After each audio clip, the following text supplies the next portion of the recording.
किसी से संपत्ति की लड़ाई नहीं है।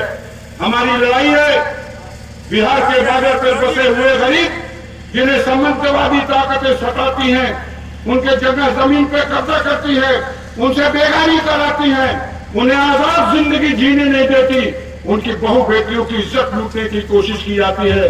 और जब सताए हुए इंसान हमसे मदद मांगने हमारे पास आते हैं तो हम उनसे कभी उनकी जात नहीं पूछते, इंसानियत के नाम पर उनके साथ खड़े होते हैं और जालिम ताकतों का पंजा मरोड़ने का काम करते हैं।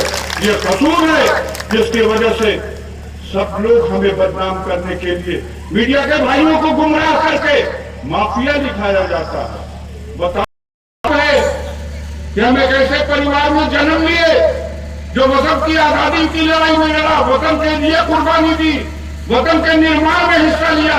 मेरे परिवार में हाईकोर्ट के जज, मेरे परिवार में गवर्नर, मेरे परिवार में आज भी देश को चलाने वाली हस्तियां हैं और चला रही हैं, लेकिन हम सियासत में हिस्सा नहीं ले सकते।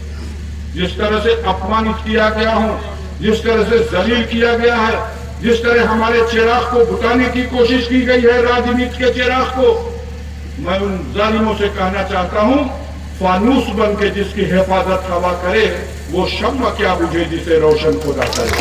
आप बुला कश्ती मझधार में फंसी थी, बहन जी ने बुला लिया और बुला के कहा अफजाल अंसारी तुम्हारे दोनों भाइयों को, मुख्तार अंसारी और सिफतुल्लाह अंसारी को टिकट दूंगी, चुनाव लड़ाओ।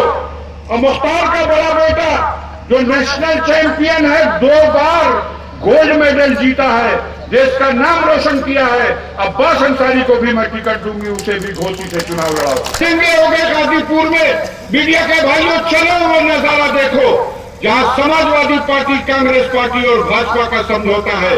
मोहम्मदाबाद की विधानसभा क्षेत्र नोट करो, योगी दल के खाते में सीट डाल दी और एक डमी कैंडिडेट कांग्रेस पार्टी ने वहां खड़ा कर दिया ताकि भारतीय जनता पार्टी और अंसारी बंधुओं से सामने का मुकाबला हो। मुझे कोई परवाह, जनता पार्टी ने अपना सिंबल हटा लिया बैलेट मशीन से, वहां सहयोगी दल को टिकट दे दिया।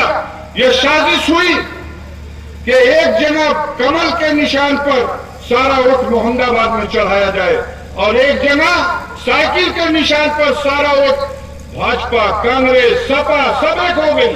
चलो देखो आज तक दुनिया के बड़े बड़े मीडिया के लोग जीत के कहीं मिल न जाए, कहीं भाजपा वालों से हाथ न मिला लें।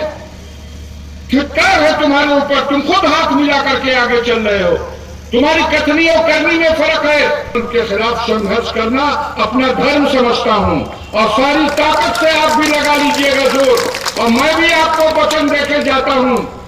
मेरा ये शेर याद रखिएगा, मेरे बुजुर्गों, मेरे नौजवान दोस्तों, ख्याल कीजिएगा, इस सरकार के दौर में मुजफ्फरनगर का दंगा से हटाया गया उन 50 गुजीनों के कैंप को उस बरसात के मौसम में सैफई में मोजरा सुना जा रहा था। मैंने ये शेर अखिलेश को दिया है, आपको वो भी सुनाना चाहता हूं। ये शेर मैंने दिया कि पत्थर के जिगर वालों, गम में वो रवानी है, खुद राह बना लेगा बहता हुआ पानी है। जिगर वालों, गम में वो रवानी है, खुद राह बना लेगा बहता हुआ पानी है, और मजलूम की आहों को कमजोर समझ लेना।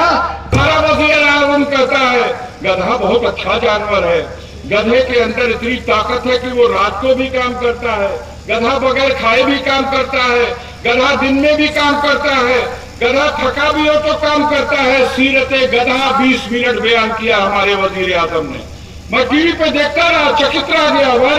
मेरे मीडिया के भाइयों, रोजी रोटी के सवाल से ध्यान हटा करके आज हमारे देश के वज़ीर आज़म ने गधे की सिफत बयान कर दी, तो मैंने 4 लाइन का एक शेर लिख दिया।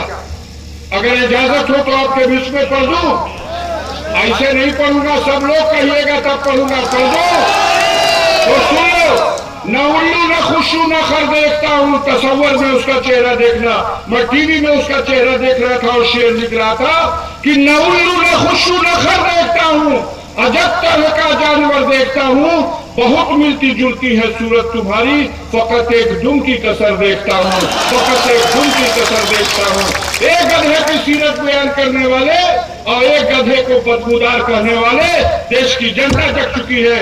उत्तर प्रदेश की जनता सबक सिखाएगी, बहन मायावती को 5वीं बार मुख्यमंत्री बनाएगी और इस क्षेत्र से हमारे इस नौजवान साथी को हमारे अल्लाह वाला कहाँ गया तुम्हारा माला डाल दी।